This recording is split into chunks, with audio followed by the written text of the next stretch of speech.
Alright, I'm going to try it. I've got them sort of isolated, and I use some sandpaper, some fine grit sandpaper to clean up the brass a little bit, copper rather.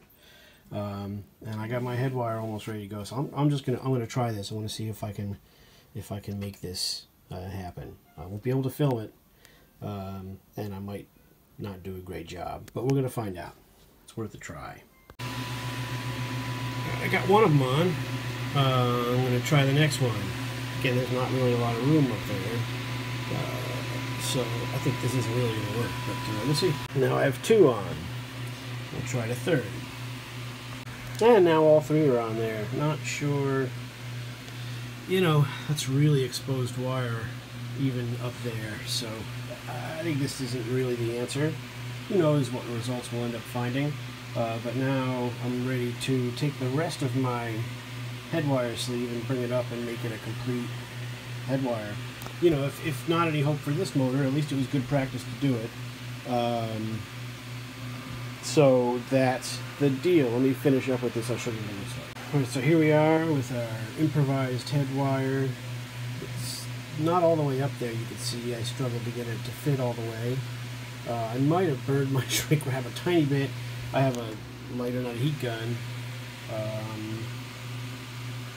And it overlaps there, it overlaps here, and then we're down to the cord side, or the base side anyway.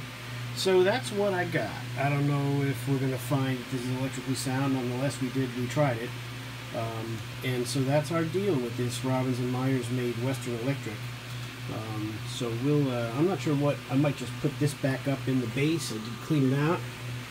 Just to get it up there and safe, and we'll see what happens next. Alright, next I want to see if I can get this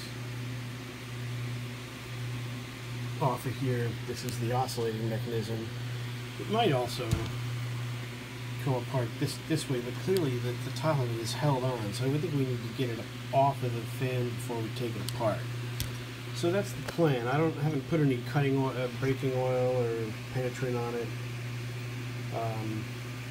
We'll see. Some of these screws are a little janky, a little bunged up, and so this might not come apart as seamlessly as I hope. Let's find out. All right, all 6 of those screws came out no trouble, but nonetheless, this thing ain't moving. It's somehow attached to this thing, but I can't figure out how. These screws are not going anywhere. This one's really bunged up, so it's not going to move. Yeah, I don't have any hopes for any 4 of those. I'm not even going to hit them with any penetrant. It looks fairly clean inside. I won't be able to show you that because of the light. But I think what I'll be able to do is just throw some grease in there. Maybe even just oil. I don't know, because they probably leak all over the place.